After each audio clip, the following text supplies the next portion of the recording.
très très profonde.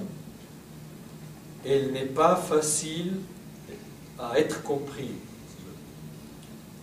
Donc, et il ne faut pas essayer de la comprendre, parce que qui va faire l'effort de comprendre l'enseignement de Swadhyay? C'est la stupidité. Et en faisant cet effort, finalement, on continue cette stupidité. Donc, si vous arrivez à comprendre ce soir l'essence du Swadhyay, c'est très bien. Sinon, demain, on va travailler sur la pratique du Kriya Yoga. Et ce sont des techniques qui vont nous permettre de réduire cette atrophie dans notre cerveau et cela va nous permettre de comprendre, de voir clairement l'enseignement de Swadhyay. The essence of this teaching is that all knowledge is division.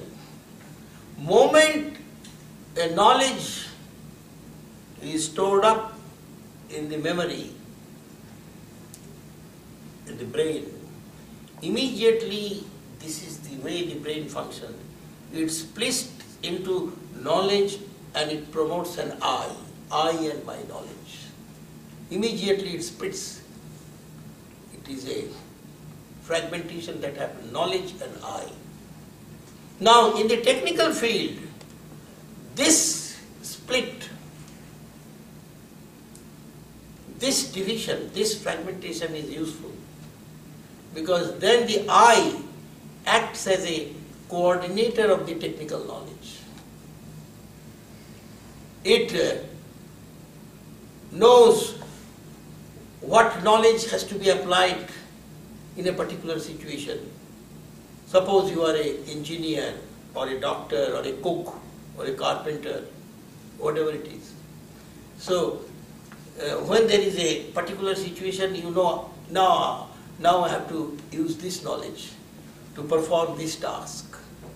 So, in the technical world, this division helps us to perform the technical tasks, not only perform, also improve the technical task, also create new discoveries, development, because this I is acting as a coordinator of this content of consciousness, which is the technical knowledge. In the technical field, it is good.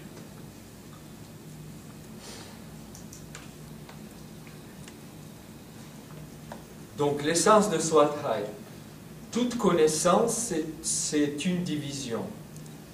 La connaissance, elle est sauvegardée dans notre cerveau, dans la mémoire de notre cerveau, et tout de suite, il y a cette division entre le moi et la connaissance. Tout de suite, la division se fait. Il faut vous assurer que dans le domaine technique, cette division, elle est très valide, très valable, parce que le je, le moi, il fonctionne comme un coordinateur d'une connaissance technique. Par exemple, si je suis un médecin, un chef dans un restaurant, un charpentier, je dois savoir ce que je devrais avoir la connaissance technique pour pouvoir exécuter les tâches dans mon travail. Donc, d'un côté. De l'autre côté, cette connaissance, cette expérience nous permet d'améliorer notre connaissance, notre compétence, et aussi de développer le monde technique. Faire des développements dans le monde technique.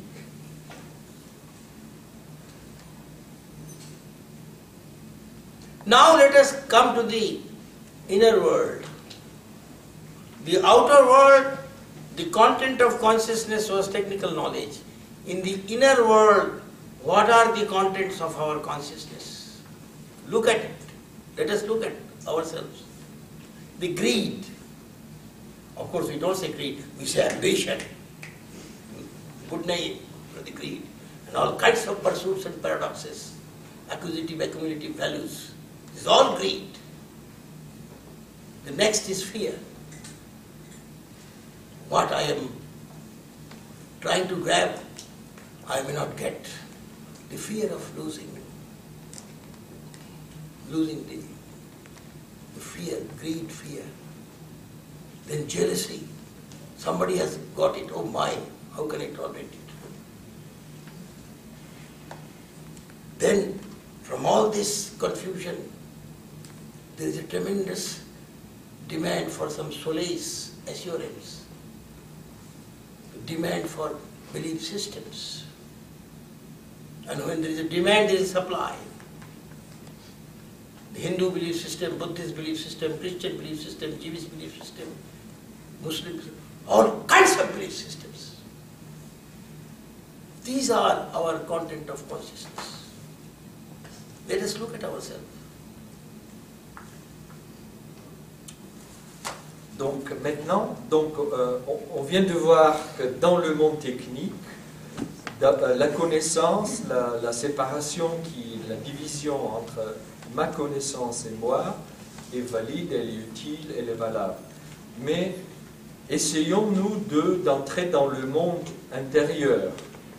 Quel est le contenu de notre conscience humaine? Tout d'abord, il y a l'avidité. Mais des fois, au lieu de dire l'avidité, on dit l'ambition parce que ça passe mieux, ça passe plus facilement.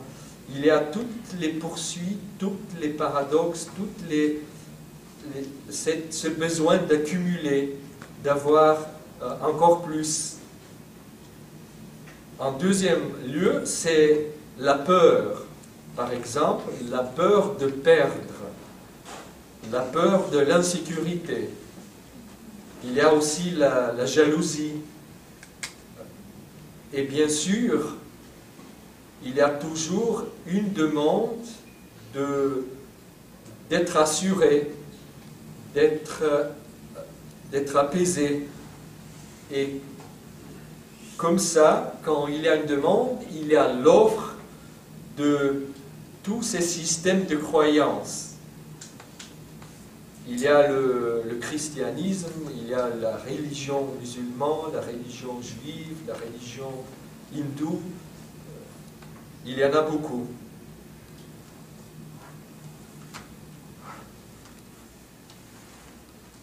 Now, this content of consciousness which constitutes our consciousness, now, these are also producing an I.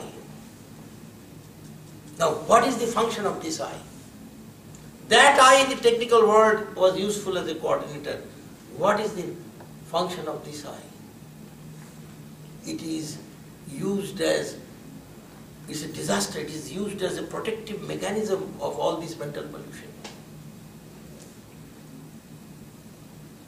You see, it is not that I have fear or I have no fear, I is fear. One of the mental pollution I am talking about. And when I am doing to overcome fear or to control fear, it is the fear which is doing under the banner of I. And therefore, it is giving continuity to fear, complicating the fear. It has become a protective mechanism. More the fear, more the fortification of the I, and more the fortification of the I, more the multiplication of fear. And this is not only for fear, for all the mental pollution that we are talking about, greed, fear, jealousy, belief system, blah, blah, blah. So, it's in the technical world, it was a blessing as a coordinator. Here is a disaster. This false fragmentation is a disaster.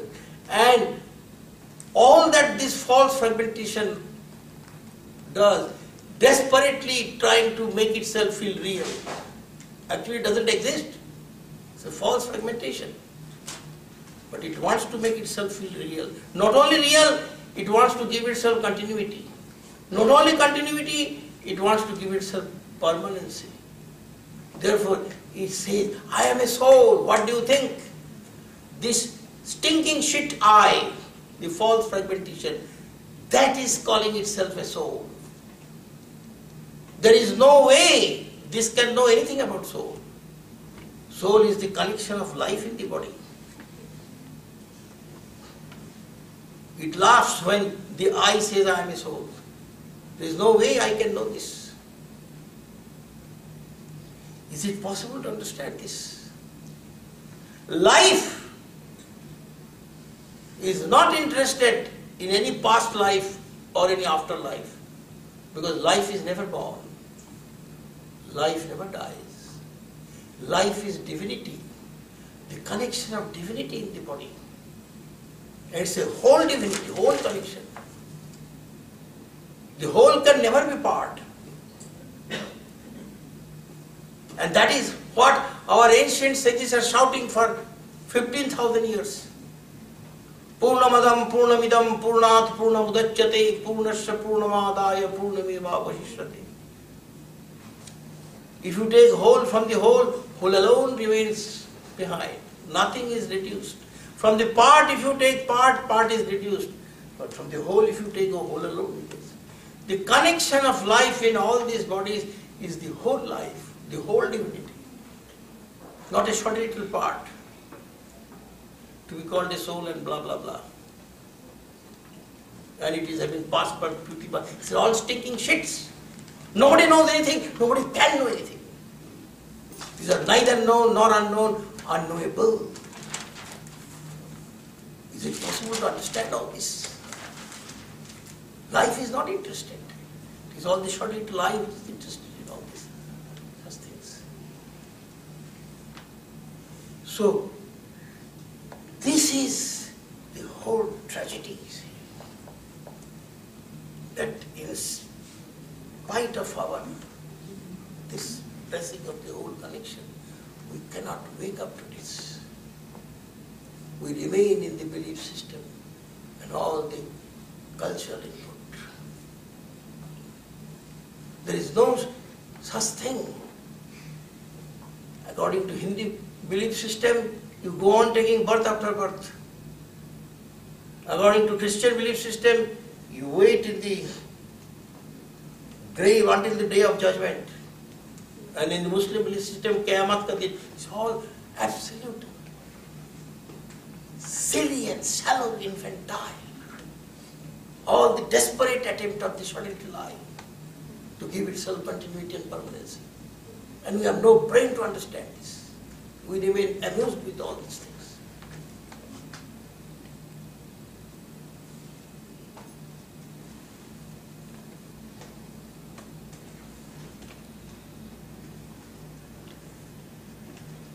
I'm sorry I could not stop. I don't know whether it will be possible. On va voir, on va voir. Donc,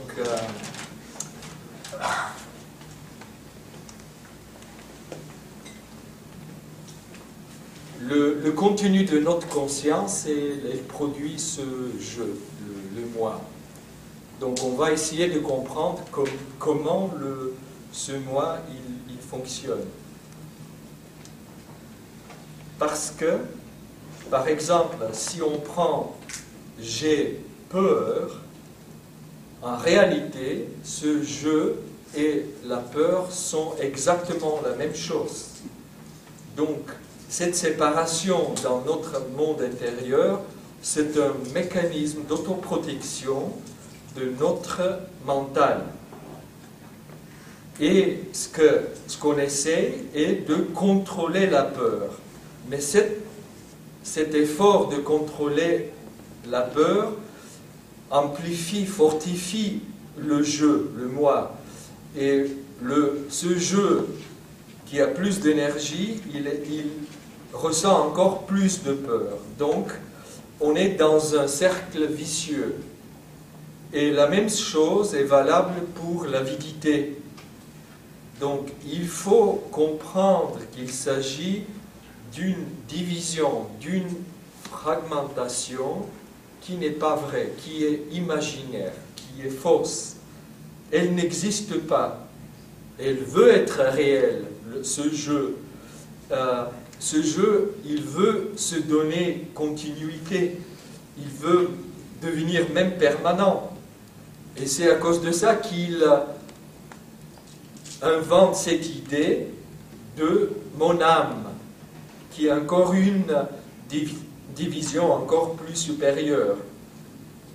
Mais en réalité, ce qu'on appelle l'âme, il s'agit d'une connexion dans notre corps avec la vie. Écoutez, la vie n'a jamais été née, la vie ne mourra jamais. La vie n'est pas intéressée de vie précédente ou de vie à venir. Donc ce sont des inventions de notre mental. La vie, c'est une connexion totale avec la divinité. Guruji a dit un verset en sanskrit qui veut dire plus ou moins, si vous prenez le total du total, c'est le total qui reste. Donc, dans votre corps, c'est la connexion totale à la vie, à la divinité. C'est une tragédie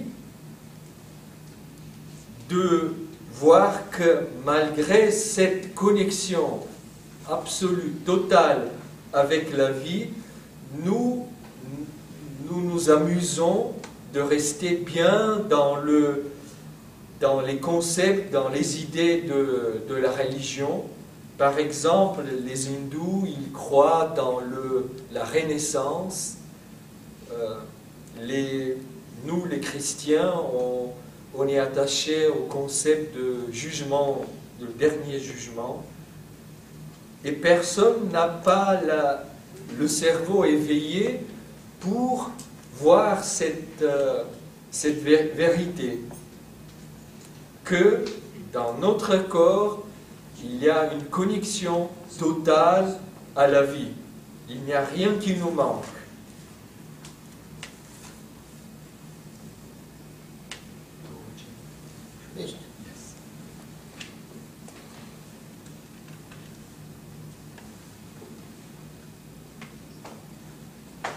So, is it possible to understand that we have run into a protective mechanism of the mental pollution under the banner of I? It is not that I have a mental pollution, I is mental pollution. Whatever I is doing or not doing, it is the mental pollution is doing. And therefore it is giving continuity to mental pollution. If this is understood, there is a total dropping of this shoddy little I-ness. And when this I drops, the mental pollution also starts dropping. This is very difficult to understand. The total surrender of this false fragmentation, I and its activities, total non-action is the beginning of the greatest action of insight, I-N-S-I-G-S-T, the greatest action of intelligence, Chaitanya. I is Chitta Vritti. The ending of this Chitta Vritti is the awakening of Chaitanya. That is the beginning of Patanjali, Yoga Chitta Vritti Virodha. Yoga is the ending of the Viyoga, the separative side, the Chitta Vritti. Tada Drashtu Sarupe Avasthanam. And then there is the advent of the natural state, in which the body is instructed by its glands and chakras, thought and mind does not interfere and create psychosomatic problems, which is our tragedy.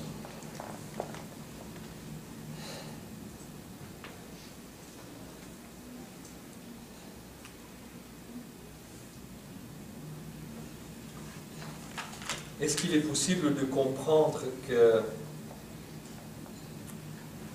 tout ce qu'on fait sous la bannière, le drapeau de ce jeu, il s'agit d'un mécanisme d'autoprotection de ce jeu.